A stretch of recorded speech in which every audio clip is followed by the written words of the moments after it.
Hello, and welcome to the Magnetic Masculinity Podcast. My name is Sandy Smith, and I'm your host. And I'm a life strategist who helps amazing humans all over the world with conscious living, conscious relationships, conscious business, and evolutionary mastery. And over the years, I was drawn to working more and more with men. I noticed that there were so many men coming to me, being referred to me, and that so many of them had similar challenges, but they all felt alone. So as one of my projects, I have created the Magnetic Masculinity Movement, where we help men have the practical tools and skills to self-reflect and evolve out of the emotional dark ages so that they can experience their most magnetic lives. And in this series of the podcast, we're going to be focusing on a series of interviews I've done with physicist and consciousness pioneer Tom Campbell. This is going to be really exciting. He's releasing a book this year called Primal Male, Primal Female. And not only is he a former NASA physicist and 50-year pioneer of consciousness research and the author of My Big Toe, which is, in my experience and my perspective, the most complete and accurate theory of everything on answering all the existential questions, why we're here, what it all means, and how things really work in this simulation of Earth. But all of that aside, this is going to be so much fun. Tom is such an incredible human being. So he's accomplished a lot and he deserves recognition for that. But more so, he's just such a loving, kind human being, and we are united in our commitment to helping humanity heal out of the emotional dark ages. So this is going to be a series of topics all geared to men and providing you with the perspectives, models, tools, tips, and tricks that are going to help you redefine what it means to be a man, redefining masculinity so that together we can heal and grow and evolve out of the emotional dark ages so that you can live your most fun, fulfilling, and magnetic life. So I hope you enjoy this series with Tom and I, and thanks for listening. How did you make the transition from crazy girl in the cave living by yourself in the wilderness to associated with MBT, and then you got a model and a structure that says you're not crazy, you actually are growing and you're doing the right thing, to now a guide for men. Well, I would say I had what the terminology or model that they often use is autism, Asperger's, the same type as Elon Musk, as well as ADHD in childhood. So I often tell people I've been studying human beings since I was 4 years old to survive. I was doing university level physics at 8 years old and reading chapter books, but I was terrible at school. I was very bored, and socially I struggled. So I used my love for logic and connecting dots and my giant sense of empathy and compassion to just study human beings. And it's just really my special interest. I could do it all day, every day. If I had $1 billion in the bank, the only thing I would do differently is I would hire people so I could reach more people. And I at first wanted to work with women and couples because this model that I created and partially downloaded is designed to help anybody have a little bit more practical roadmap on lowering entropy or becoming what I call their most magnetic, authentic self. But I noticed that I was starting to get a lot of male clients just naturally. And a lot of them were telling me similar things. And they all felt like they were the only ones who felt that way. And at first I was very resistant. I was like, I don't want to work with men. Who am I? How can a woman possibly teach men about masculinity? That's absurd. But my guides were pretty consistent. And these men just kept showing up. And at the end of the day, I don't care who I help. And I think that men are often really misunderstood and underserved. And because I'm very honest and direct and very logical, but also have that warmth and compassion, I think it's been a good model. I've worked with a lot of scientists, engineers, other physicists, lots of very logical minded men who would like to sort of bridge that gap between achievement and fulfillment. And so I just thought, let's do that. Yeah, I think it's wonderful. I think it's great. And I would I would say that someone who can teach men about being masculine, that is optimal if it's a woman, not if it's another man. Okay. Men teaching men about masculinity is always going to be problematical. Men want to be what women want them to be. They just don't know how. And I would agree with that. yeah, and that means if they have a woman teacher, well, then who would know better than a woman? What a woman looks for in a man. What does she look for? What's masculinity? Provide for her, give to her, service for her. What is that? And there's no one better than a woman to explain that to a man. But men would have a little bit of pushback to other men. Men don't talk to other men that way. Right. Men generally don't talk about personal things to other men. That's a hard thing to get over all by itself. But they don't mind talking about personal things to a woman. So I think you're in the right slot, because I don't think that any man could do it any better. I think it takes somebody like you to give the men that sense of, this is the real thing. Right. If I do this, it'll work. And if another man tells him, maybe, but he's not going to, if a man tells him what the women really need and what the women really like and what really connects with them, well, that's a man's view of that. Why not ask a woman? You see? Yeah. I think it's right. I think the people counseling men on masculinity, I can't think of a better counselor than a female counselor for doing that, particularly one who is logical and straightforward, because that's the way men talk. Man language is straightforward and generally logical and rational, and they don't get caught up in a lot of metaphors or emotional talk or feelings talk. They just want to hear it straight. And you have that plus the empathy, then you've got it all. So I suspect that you're very successful in your talking. Thank you. That means a lot. That's really important to hear. Thank you. And I just love it. I mean, and another unique perspective is that I have participated. I'm in my soulmate relationship. I have an amazing marriage like you and Pamela do. And I can reflect back on ways that I participated in suboptimal ways using my unconscious strategies to manipulate men or to try to change my authentic self to fit into a more masculine culture. And I think having that female perspective of, hey, also, this is why she might be doing that. And here's, and I can sort of help bridge that gap because I walk very well in both worlds, I think. Yes. Well, the thing is that, I'm writing a book. You probably have heard me talk about it, The Primal Man, Primal Woman, trying to see what is male and female once you peel off all the belief structure that you get from your culture, from your parents, from just the world around you. And see, where was I going with that? We have a kind of an idea, a very unfortunate idea in our culture today. It's like they call it the gender wars. Male versus female is like this.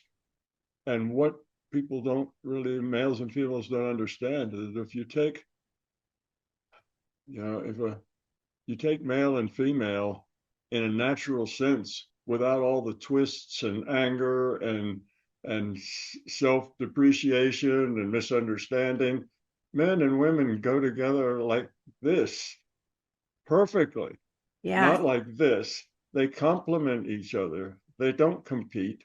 They Yes. provide what the other needs, and they get what they, anyway, it just works perfectly together. Male and female is a perfect design. Biology designed it that way. Evolution designed it that way. And if we just can get back to that natural state and get rid of all the dysfunctional programming we get, yes, then we find that the man-woman connection is not only necessary for us because it's a part of who we are. It's in our DNA. yes, Women need a man. Men need women. And that need just matches perfectly. One gives the other one what the other one needs most, and vice versa. It's a perfect relationship. This idea about, men are from Mars and women are from Venus. Yes, true in the language. We speak differently. Men are straightforward. Women tend to be more on an emotional level, and men are more outside world centered, and women are more inside world, relationship centered. yeah, And we have these things that are true, but all in all, in the last measure, as you look at things, men and women just are a perfect fit for each other. yeah, And they give to each other just exactly what is necessary for both to be fulfilled and happy. The problem is all the negativity and all the junk and all the beliefs and all that stuff that we learn from our culture, we learn from each other, we learn from our parents, mm-hmm. and all of that's just very dysfunctional stuff. And Yeah, the more people like you and I and others, the better it's going to be, because it's a world out there now that is unfortunately a very sad, dysfunctional world. Men and women have a real hard time relating to each other. yeah, I have I've seen a bunch of, well, I don't know, I guess they're now 40-year-olds. They grew up when feminism was at its peak, and the male female, like this was at its peak, and we would be playing dance music. This was like at one of the events in the evening, and the idea for many of these people dancing, they're afraid of holding and touching somebody of the opposite sex. There's so much fear and problems with that. They feel inadequate. They don't know what to do. So mm-hmm. instead, they all get in a big circle, hold hands, and kick their feet up like chorus girls. And that's dancing for that group of people. And I said, see, that's sad. When I was a kid, dancing with a girl was the first opportunity you had at what, like 14 or something, the first school dance, to put your arms around a girl and hold her tight. Wow, that was exhilarating. Yeah, that was exhilarating. That was magical. Holding hands in a line and kicking your feet up. You know, that's just surprising to me that we have a couple of generations of people who are that estranged from the opposite sex that holding somebody of the opposite sex in your arms and dancing, that is a physical thing.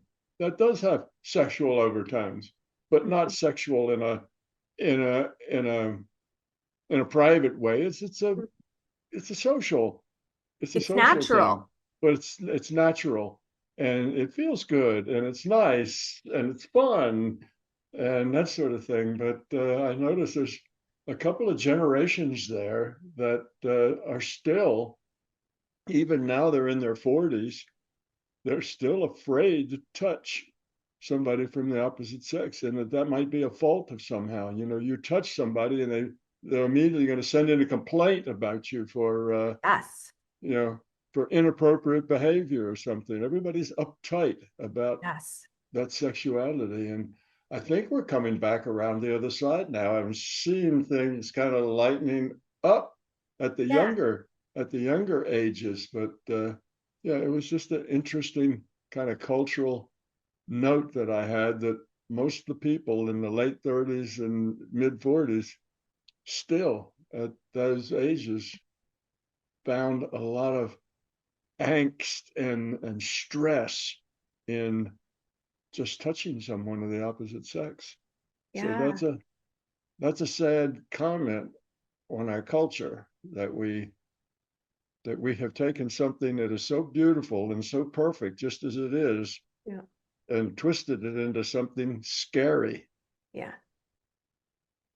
Yeah. And I think as we observe that pendulum swing and try to find that balance, because I think that can be a valid way to learn, just like we did with women. We were like, we have no rights. Guess what? We can do it all. And then we went zing all the way over here and we were like, wait, what? Now we have to do it all?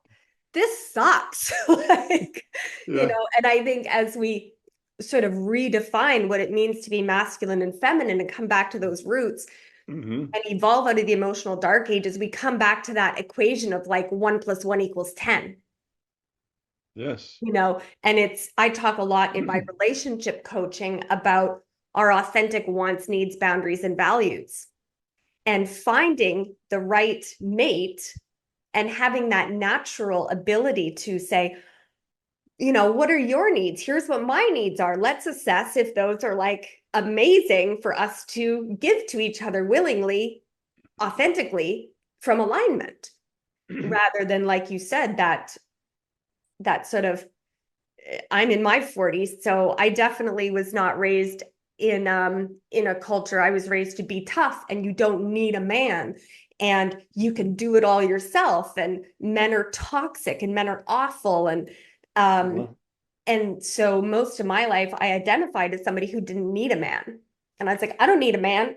I'm tough. Look at those weak women that are, you know, that are into men or that rely on men. But my authentic self was actually, when a metaphor I heard once was that the masculine, or men, can be that sort of oyster shell that allows the pearl within to grow. And when I actually was in a relationship where I was able to drop into my feminine, we both just sort of our potential just started unfolding naturally. And I thought that was fascinating. And it was surprising for me. Yeah. That is the way it works. Yeah, you were part of that 40s, the people that are 40s now that had that very toxic feminist viewpoint, very one-sided viewpoint that unfortunately has made it very difficult for people to have good relationships with the opposite sex. It's well, best thing I can say about it is it's waning, not waxing, and it's becoming less and less, and more people are realizing there is a very fundamental connection between them and their opposite sex partners, a fundamental sharing of life, of energy, of everything. That is just exhilarating and wonderful and happy. And it's not a matter about control. No. It's not a matter of, you know, who gives order and who obeys. You know, it's not that thing at all. It's a thing of everybody contributing and doing the things that are natural to them to do. Yes. So it's a wonderful thing you're doing, and it's very necessary. It's very needed. I mean, particularly in your own age group. Feminism now is not such a toxic thing as it was then, but it was kind of a very very toxic. negative, kind of hateful thing that was that was just not good for women at all. No. Not good for men, but it was even worse, I think, for women than it was for men. But men came out the other end not knowing what it was to be a man. They had no idea. Or being afraid of themselves. Yes. Being absolutely. like, I'm bad, I'm toxic. Like, I tell people, it's almost like we cut off men's emotional legs in childhood, then we put them in relationships, and we're like, well, why can't you walk up the stairs? You know, and they're like, well, exactly. I'm not allowed to have this. And then, you know, when people aren't getting their authentic needs met, they become manipulative or shut down. And then instead of 1 + 1 = 10, it's like 1 + 1 equals 0 still. Yeah, Yeah, exactly. yeah, that's true. Yeah, in elementary school, most of the teachers are female, and most of them would like all of their children to act like the girls.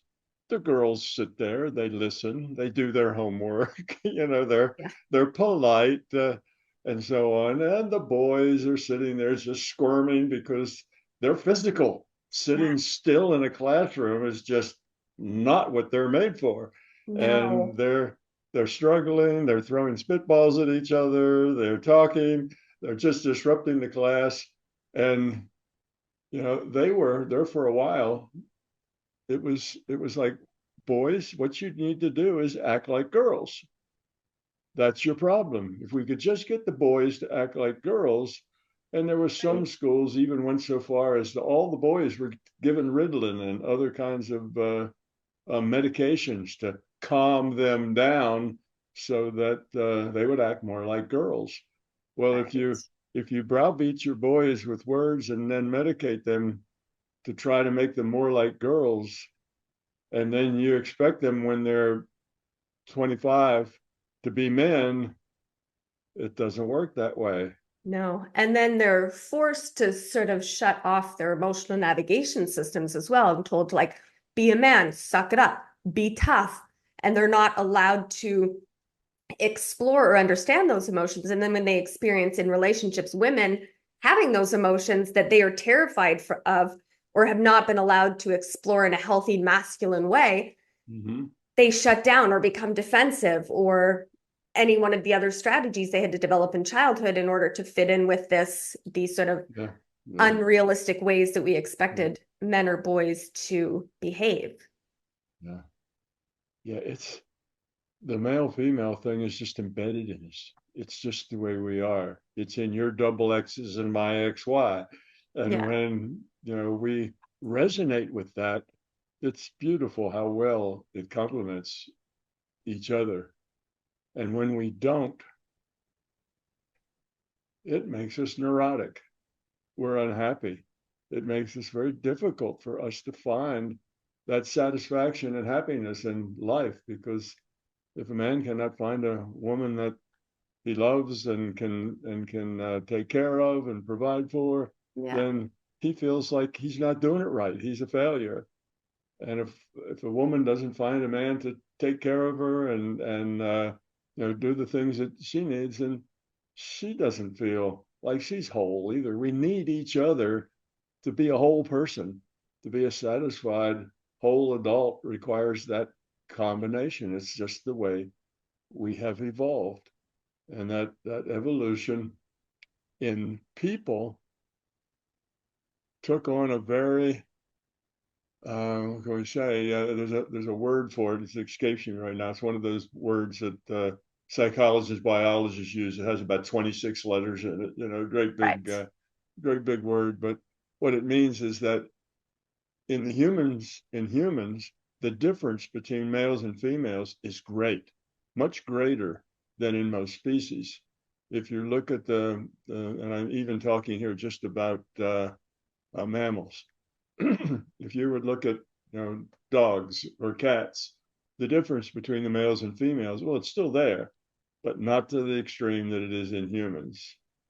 It's a sexual dimorphism, I think maybe is the word I'm looking Yeah. for, but it's some big word like that.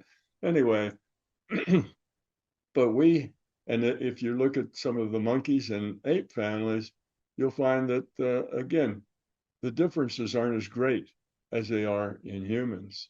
What we did in order to survive is that we specialized. Instead of everybody doing everything, instead of everybody taking care of the children, everybody fighting in the wars, everybody picking up sticks, everybody searching for berries, everybody doing everything, we specialized and said, here are the things that females do, here's the things that men do, and together we'll be more effective as partners You can cover than more either one ground. of us, than either one of us could be alone, because there are all of these things need to be done, and they're all important. But to have this, I guess, egalitarian, everybody does everything equally, just doesn't work very well. Right. So humans, the reason that Homo sapien is the only humanoid that actually existed, there were 5 or 6 of them that were around, not just Neanderthal, but there was quite a few others. Yeah. And they all died out. And it's not surprising. If you look at a human, it doesn't see as well, hear as well, smell as well, or is as fast moving as most every other creature that would be a predator to humans. So humans are a little behind when it comes to those kinds of physical skills. They depend on outthinking the adversary, not out muscling them or out fighting them or being faster.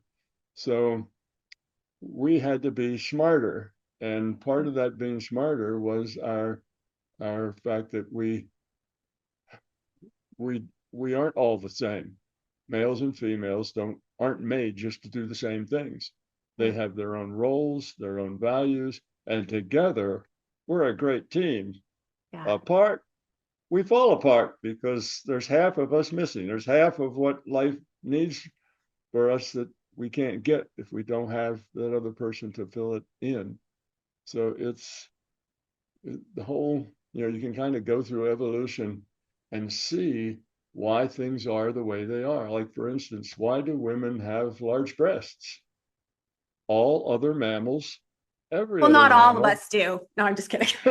Yeah, women in general, right? And why do women in general have long hair? Yeah. Well, there's evolutionary reasons for that. There are things that made that survivable, that made the species survivable.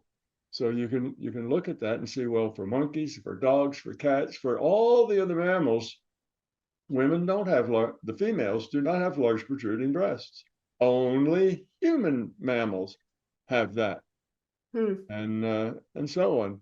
But the long hair, the larger breasts, these are things that were genetically valuable to optimized our survival, the survival of our species. So we developed those things because they were necessary. And it has to do with the separate roles. Shouldn't say separate roles. No, maybe that's a good thing. That we are different, and those differences are terrific, and they match very, very well. So in the ways that we were different, that long hair and those larger protruding breasts help women survive and move their genetic material into the future. Right. And the fact that they were smaller size, much more so than most. Usually females are a little smaller, in dogs and cats and whatever, but it's not much. It's like 5%, or 4%, a couple of pounds, 10 pounds maybe smaller. But with humans, it's a lot bigger difference. And that's because of the things the females didn't require so much strength and muscle. It did for what the males did. So that way, the females ate less food, took less of the resources to accomplish their jobs, and therefore there was more food for everybody. Everybody could function better because females, to do their side, didn't need as much food. So it just was more efficient. The partnership made a unit that was a lot more efficient at surviving than say among chimpanzees or whatever, where most everybody does everything. If you want to eat, then you go out in the woods and you find stuff to eat. And everybody does that. But that's not the way it worked with humans. And you think that was the system trying to create more efficacy and lower entropy? Or do you think that was like or to have polarity so that the Earth experience or Earth school was more fun or more beneficial? Like, what do you think was the driving factor of that? The driver factor in there was just the species surviving. If we hadn't broken into those, I think we would have gone like the other hominids. There wouldn't be any humans around. And I think the system was the whole virtual reality was created to produce an avatar that would make interesting choices. Well, Yeah. the humanoid, that obviously was the one, and the system didn't want that to go extinct and Yeah. leave it with other beings that didn't make those kinds of choices. So I'm sure we got a little help here and there. Yeah. But the reason we survived, even though we're not, we don't smell as good, our teeth aren't as sharp, we just don't have the tools for just fighting it out with the tigers. That isn't going to work. So we had to specialize. Yeah. And the thing that humans specialized in was procreation. We had more babies faster and had more of them survive than our competition. And eventually, it's not that we fought with all the other hominids and beat them into submission. We just outbred them. We outbred them to the point that they disappeared and became part of us. That's why we all have a little bit of Neanderthal in our DNA and a couple of other things, probably the other humanoids as well. We just outbred them. Interesting. And our differences were all created to enable us to do that, to have children and have those children survive to the point that they could have children. Right. So this concept of sexuality and mating, having children, keeping those children alive and healthy till they're old enough to reproduce themselves, and then they keep their children healthy enough to reproduce, that's what made humans, Homo sapiens, I should say, the winner. We just outbred all the rest of them. So we didn't conquer them in war. There were so many of us around. Eventually, they just interbreeded with us and disappeared as an independent hominoid. They just, and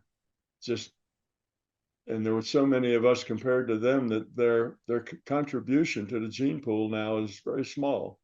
So we all have a little Neanderthal in us, but just a very little. And the other hominoids, even less than that. We have just very little bits of them. So we were good at reproducing. And that's what our specialties bought for us, that women did certain things, they could use less food, that men did certain things. Both together, they survived, and they had babies all the time. Babies. At that time, a woman probably got pregnant almost every time she was fertile. Lots of babies. Of course, they all didn't live. Times were hard, but they had a lot of children, and it was important for those children to survive, to have children. So that's what really drove the human DNA to be what it is today. And when you look at it and you see those roles and see how they contributed, then it all makes perfect sense. Exactly, why women wear long hair. Now, some women wear short hair. I didn't mean when I say all, but it's just the natural thing for a girl is to want her hair to grow long. And you think that is not as much social conditioning? No, it's not social conditioning at all. That's part of the DNA. That is part of the DNA. In our other species do that, I suppose. Like this bird looks like this, and that bird looks like that, and they're like, "Look what I can do! Look what I can do!" They're for different things. Okay, now the men did the fighting, and there was a lot of fighting because our quality of consciousness was pretty low. So if we could take something from somebody else, why not? If we were more powerful and they had something we wanted, then we just take it away from them because we weren't all that grown up. Well, if you have long hair, then you're not going to fight, at least not in the hand-to-hand kind of fighting that this was. This wasn't weapons at a distance, this was hand-to-hand. Well, the hair is just somebody grabs hold of that, they jerk your head around, you're done. So if you were going to be a warrior, if you're going to fight, you had to have short hair. But if you were female, you had long hair because that said, I'm not a combatant. I'm a non-combatant. And nobody wanted to hurt the women.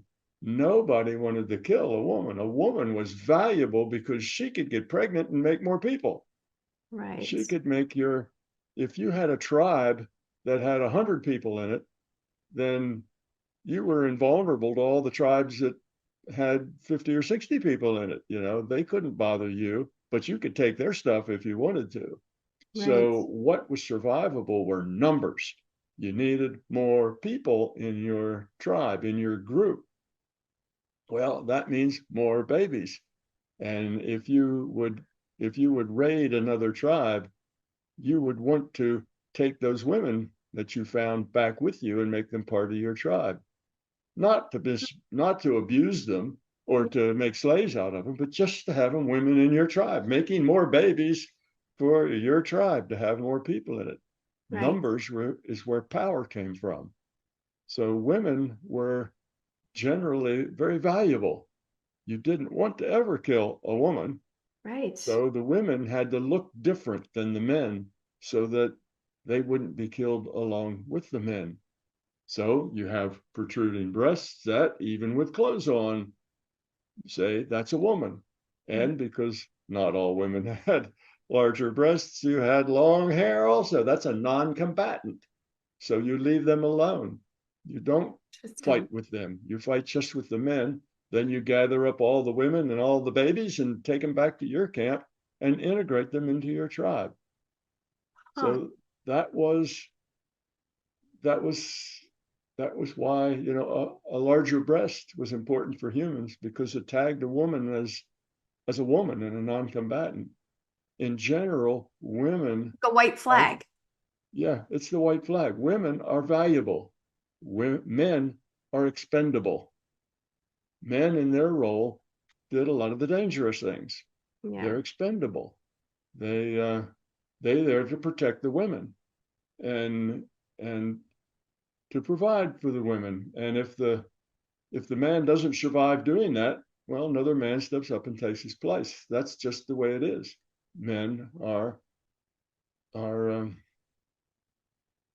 surviving isn't their biggest interest. Their biggest interest is getting their genetic material moved forward. That's what they are. So how's the easiest way for them to get their genetic material to move forward? Well, to try to have sex with as many women as would possibly allow them to have sex with them. Yeah. That would get their genetic material out there sooner.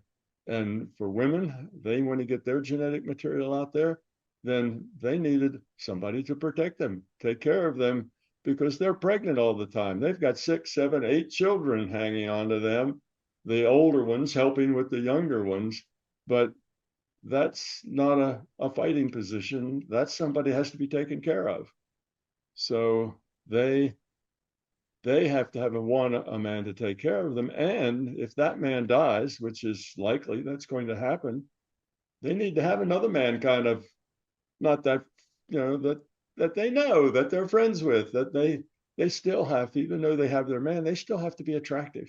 They still have to put on their makeup and put on a happy and a pretty face and whatever, even though they have a man. Why do women, after they get married, still need to look good? Well, because that man may not be around for that long, and they may need another one to pick them up. And it was not unusual for a man to have 2 or 3 wives, because as new women came into the tribe, they'd have to be placed somewhere. And they were placed with the men who had the resources to take care of them. And then how do you think we've evolved into, I guess, either monogamy, which would be the bulk of the curve, and then into things now that people are exploring more of, or more publicly, like polygamy or couples or what have you? The thing is, it's kind of amusing how all that works out. But as I said, it's a man's best interest to spread his seed as widely as he can, because some of it at least will make it into the future. For a woman, she needs to survive and her children survive. Okay, so her seed gets passed into the future through her children. She has children, and the children have children, and so on. They go through. So she needs to survive. which means somebody to take care of her and fight the battle so she does not have to fight them. And if her husband loses, then somebody picks her up and takes her to another place where she's still basically doing the same thing, and still having children and whatever. So it's in a woman's best interest to have a more powerful man. So they look at a man and they say, I want a guy who's not just the average old guy. I need a guy who has some power, who has some stamina, he's smart, he's got some resources. And a woman looks for those kinds of things in a man. And that's important that she, like I say, not only please that man, but she be pleasing to men in general. So she wants to look good so that every man looks at her and is pleased what they see, would like to have her. And if every man feels that way, then she gets to pick. It's her pick, because women have always had the right to say no. That's an innate part of our being human, because otherwise the tribe would never survive. The men would be fighting with each other all the time. We just wouldn't go anywhere. We would have killed each other rather than move forward. So the woman always had the right to say no, and no meant no, and she had her pick. So the more attractive she was, then the more she could pick and choose among the men that were more powerful and more likely to be able to help her and her children survive. Right. So that's kind of the thing. So both males and females had an interest in being, what should we say, having affairs, because if a woman was, they didn't have marriage or whatever, but I'll just use that word as if she was married to some guy, but there was some other guy who was stronger and smarter and tougher, and she would be kind of open to that too, on the side, without letting It wasn't her... just the men. The women were like, this guy's going to take better care of me. Exactly. Yeah. And when that happened, then they made themselves more available to that guy, but in secret, because their husband didn't want to spend his time and resources taking care of somebody else's child. He wanted his children to go forward with his DNA in it. Right. So he wanted his wife to be monogamous or chaste to him. Yeah. But at the same time, he wanted to sow his seed as many places as possible. Well, the wife wanted him to be true to her because she depended on him taking care of her. Yeah. So she wanted him to be chaste to her, but she would have children that were more survivable if the person doing it was stronger, tougher, smarter, had more resources, more powerful, had more resources, then they're more likely to survive. So both of them would like the other one to believe in monogamy, because that's what they had to on the surface. They had on the surface, they had to say, hey, oh, I'm just with you and you're just with me, right? Right. They all agreed to that. But under that surface, the men would play around where they could, and the women would also have children with men who were more powerful, because for them it was hard to say no. It would just be hard to say no to a man that had that kind of better stature. So the monogamy was the thing that they agreed to act like, and the not monogamy was the thing that was actually driving it under the hood. That's the way they were more naturally. So both of those went on. So the monogamy was good because that man would stay and take care of his children, and he felt responsibility for that, his children and so on. Yeah. But today I read a book, I don't know, 5-6 years ago. I can't remember the name of it, but it was a book about men's brains and about female brains. Right. The same lady wrote a book about both, and she did some research. She and her cohorts took a lot of married couples with children. Now, these are man, woman, meet, get married, have kids. Yeah. Not several families coming together, but just man and woman meet, have children. Yeah. So they took these and they said they were testing for some genetic abnormality that would be good to know. And they did do that, but that wasn't the main game.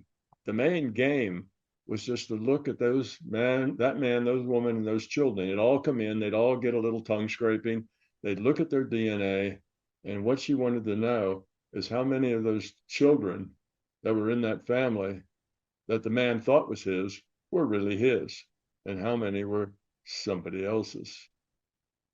And they did that other thing too. They checked for this other gene that would have been a problem. So they did what they said, but the main idea was to look at that.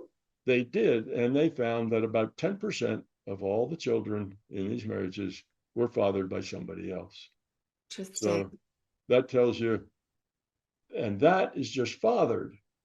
That's not 10% of the people had sex outside of marriage. That's 10% of them actually got pregnant from having sex outside of the marriage. So right. So who knows how much the actual real number was, because not every sexual encounter results in a child. So there's probably lots of sex going out, particularly these days when birth control is available, that didn't end up in pregnancy, but about 10% did. So that was kind of an interesting point. So you see, both men and women have an urge to find others outside of marriage. They have something egging them toward that if the conditions are right, but both also have a need to stick together and be monogamous because they need each other and they need the continuity. Right. And all of that's valuable as well. So we are, if you look at our behavior, we're exactly like that. That's just the way humans are. Yes, there's a value in two people, working together and being true to each other.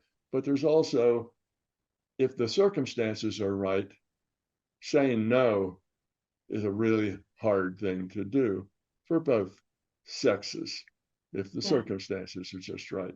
So that's kind of the way we are. And now, we had all these larger group living arrangements until about World War II came along and kind of changed everything socially.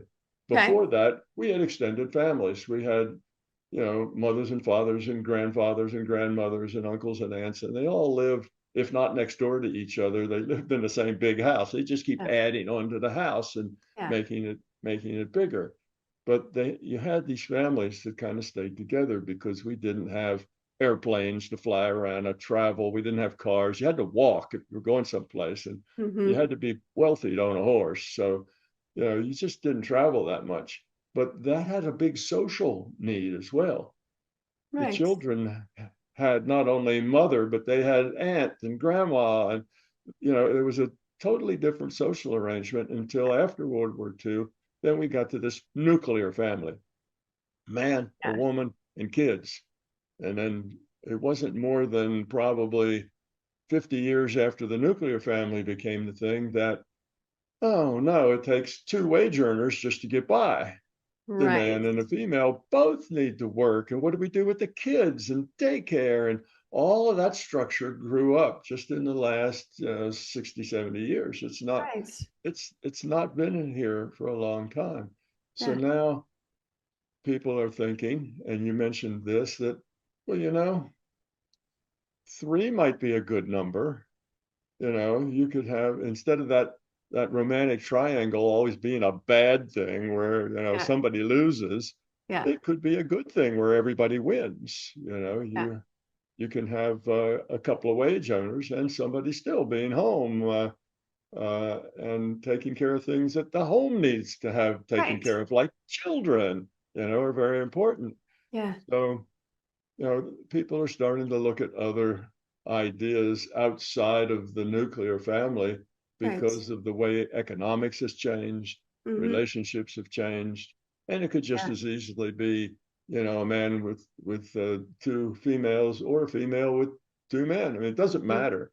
whatever works. Or couples Threes. living together. And Yeah. I think, I bet, I'm guessing, I don't really get triggered by anything. I see everything as just information, and then I assess is this information helpful or unhelpful.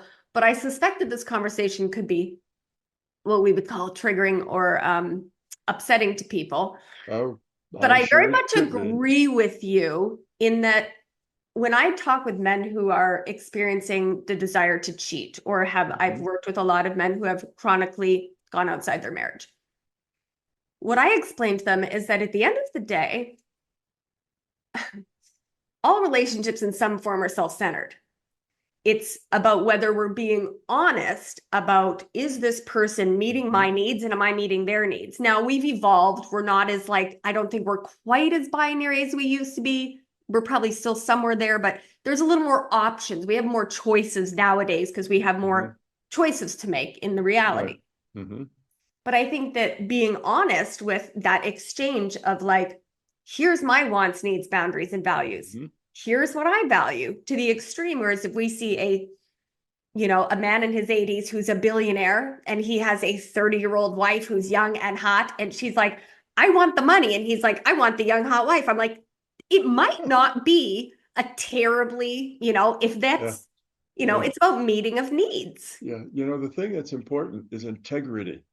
Yes. You see, and there's a book that was written by a lady, I think her name was Six. That may be an author's name, but anyway, she wrote a book called Sexual Integrity. Yeah. And basically she was saying the same thing, that, okay, if you want to stray from that marriage arrangement, it can only be done with integrity. And that means that everybody involved is aware of it and says, okay, that's a good idea. Because if you're going to go out and sneak, there's no integrity in that. And you're hurting other people. And you're hurting and everybody's a part of us. And we don't want to raise entropy. We want to lower entropy. So it has to be a win-win. Has to be a win-win for everyone. Yeah. So she wrote this little book called Sexual Integrity, which is a very nice little, it's very thin. It's not a very big book, but she basically says that pretty much anything among consenting adults is fine, as long as everyone that's connected to it in any way, everybody that's got a personal interest in it is okay with it. And that's everyone. So, if you want to stray, then you need to get your husband's or your wife's permission to go do that. Now. And are they doing it from a place of wanting to fit in and not wanting to lose them? Or is it genuinely within their own boundary and their own values? So instead of just self-sacrificing, or I let them do that because I don't want to lose them, or it has to really require authenticity and integrity. It has to involve authenticity. That's just the way she writes it. It's not that you've got somebody between a rock and a hard place. Therefore, you're going to squeeze, some permission out of them because otherwise, they'll suffer. No, it's got to be honest. It has to be an honest arrangement between everybody. Now look at the concept of unconditional love. And you've probably heard me say, love is unconditional. If it's conditional, it's not love. It's an arrangement. It's a deal. Yeah. It's like a business arrangement. I'll do this for you if you do that for me. Yeah. I'll meet these needs in you if you meet those needs in me. It's a deal you make. Well, transaction. Deals don't last all that long because people change. Their needs change, their wants change, people change. So what initially seemed to work pretty well doesn't always work very well, 20 years later, 10 years later. So if you think that love needs to be unconditional, well, if love is unconditional, then that means that person comes home to you every night because they want to, not because they feel obligated to come home. I mean, who wants to be in a relationship where my significant other comes home because they have this obligation, to come home? Well, that's a kind of a bad feeling in a relationship. You want that person to come home because they want to. Yeah. So in a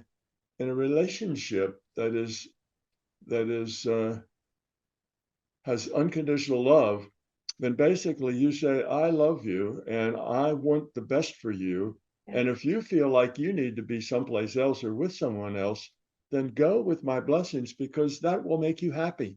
Yeah. And if you still want to be here too, that's fine. I'd Yes. like to have you here too. Yes. So, in other words, you let a person be however they need to be to grow. And if that means they feel like they need another experience, well, then it's not only that you say, well, okay, but you say, if this is what you want, I support it, Yeah. because I just love you. And that means I'm giving to you. It's not Yes. about me, it's about No. you. And if that's what you want, well, fine, I'll support it. I'll help you out. I'll help you. I'll take care of the kids. I'll do whatever thing. I'll help you have that relationship Right. because I love you. So that's unconditional love. No conditions. There's Right. no conditions like, you have to stay monogamous or something. It's just, I love you. And if that person leaves and they go away, then you're open to find somebody else to work with. So Mhm.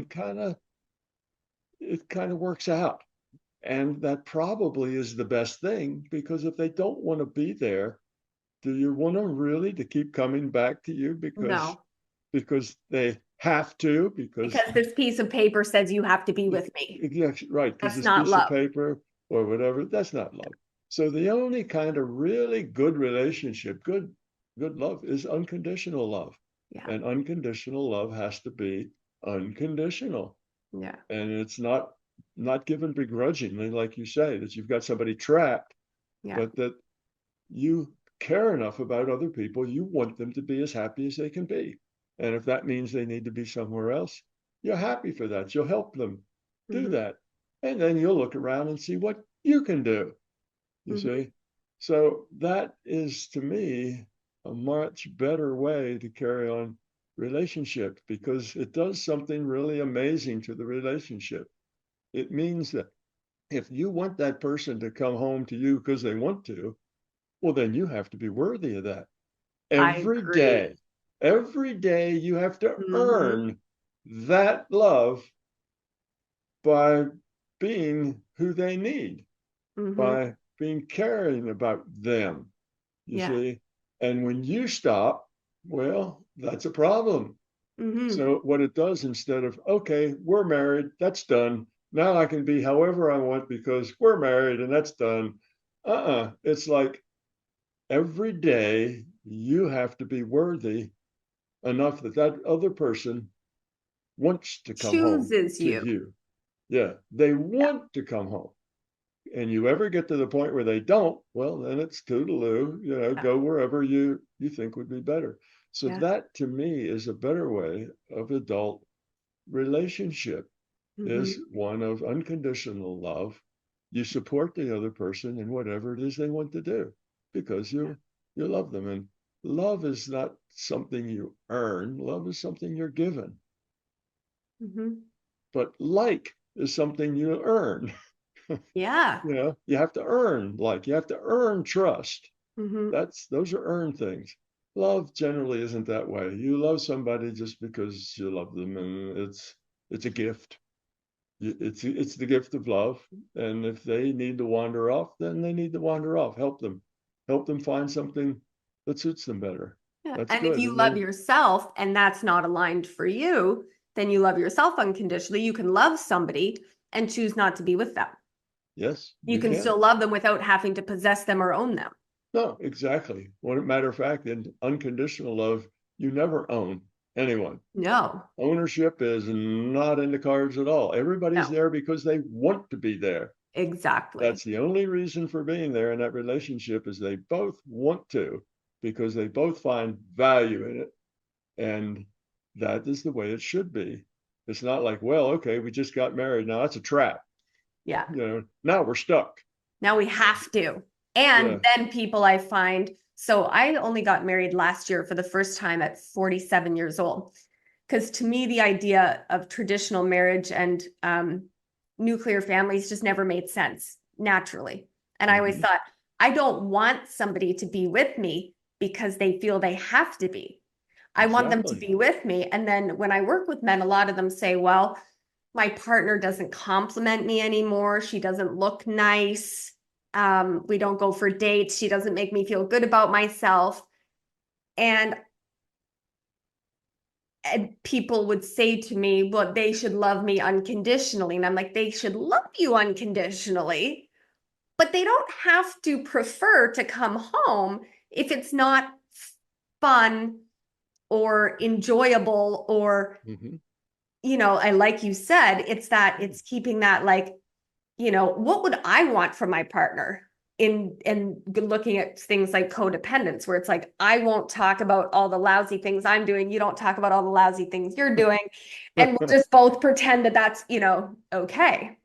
Whereas I think in more conscious or lower entropy or more evolved relationships, yeah, I think you're absolutely right. I think it'll make a lot of people, I do sometimes get couples really challenging me on some of those things, which is valid. I don't mind that at all. But it's really going to take a lot of reprogramming of our software to help us accept what is going to actually be a lot more aligned for us, because people are afraid of losing the other person, because a lot of people themselves are not in that 1 + 1 = 10. They're in the, I don't feel fulfilled. Right. I'm not good enough, or they're coming from that baseline of shame, which is just a suboptimal. That's the problem. You see, you could have a very, theoretically, you could have a group of 5 or 10 or even 15 people who all just loved each other and lived together, shared each other. You could have that, but practically, that's almost impossible, because it's hard to find 2 people that are grown up enough to live unconditional of relationship with each other. Yeah, that's almost impossible to find out with 2. So you can imagine how hard it would be to find 3 people who could all share and just love each other and be happy as a threesome or a foursome. And as the numbers go up, the probability that you can find that many low entropy people, because it takes a low entropy person. If you have fear, then fear limits the extent to which you can love. So if you're very, very fearful, then you can only love about that much. And that's just all you have. And you may give every bit of that, but that's all you've got. If you have less fear, then your amount of love goes up. The more fearful you are, the more self-centered. It's all about me. It's not about you. that's true. It's all about me. Yeah. So you'd have to find a threesome or a foursome of people who were all very grown up, who weren't full of fear, who had the capacity to just love each other. And in our culture, where almost everyone is a fairly low quality consciousness, you see, the theory then looks really good. The actual application of that theory, we're not grown up enough to really have that kind of social structures. Oh yeah, you might find a threesome here and a foursome there and whatever, because you find these very grown up people who happen to find each other, but that's rare. So until we as human species lower our fear levels, lower our entropy, become more grown up, more capable of unconditional love, then these different relationships will blossom, and you'll see them all over the place because they're economically more feasible. If you think 2 people sharing the cost of 1 home is a good deal, what about 3 people sharing the cost of 1 home? That's even a better deal. Yeah. So, or maybe we fix the economics too as we lower our entropy, and then people have the choice. Maybe some people will prefer to be monogamous. Maybe some people do not prefer it. It's like, let's have different choices, but not have those choices be out of desperation or survival. But hopefully those choices will be more out of, let's try this flavor of the buffet in the game. Let's try that flavor of the buffet in the game and see what I prefer. And which one helps me grow, because relationships, I've found, I've done a lot of work on myself. I am totally willing to look at myself But you get in that close sacred relationship, you find out pretty quick where your entropy is, which is great. It's like this Yes. perfect design from the system, not only to survive, as you said, but you want to know what you should be working on in Earth School. Well, That's your place. That's your place. That's where you learn. That's where the rubber meets the road, is in those relationships. It's those most significant relationships is where the most significant challenges come from, because you can work with a whole bunch of people and you only interact with them very superficially. Not a problem. They're all your friends. But if you're going to live with someone and you're going to have children with somebody and you're going to be with them every day, 24/7, then now the challenges come out and your self-centeredness starts to come out, and but this is not good for me. And you start realizing that you're seeing the world from a very stilted perspective that's full of fear of what you need and what you want. So yes, I think that when we all grow up a lot more than we are now, there will be a lot more choices. Yeah. And you can see that we are growing up as a people, so we see more choices just in how to be. It's okay to be this way and that way. So diversity is a wonderful thing. It is. And as we grow up even more, we're going to see diversity in relationships, in the numbers of people and how they group up. And it'll be whatever works should work. If this works with you and 6 friends, well, then why not do that? And when it stops working, then dissolve it. So people will be able to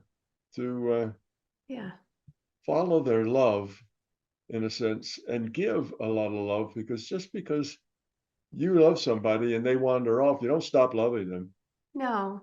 Love is forever. You still love them. You might not like them if they're not nice to you, but you will still love them. Absolutely. That's just the way it is. But you have a capacity to love hundreds of people. You're not limited. It's not like you only have the capacity to love one person. You can love 2 or 3 or 10 people. I mean, most of us do. We love our children. We love our parents. We love sometimes our I love neighbors. everybody. We love our best friends. We love lots of people that we're invested in and we care about deeply. Yeah. So there's no limit to that. You can love lots of people. And the more people you love, the more grown up you are. Yeah. The more happy you are, the more real you are.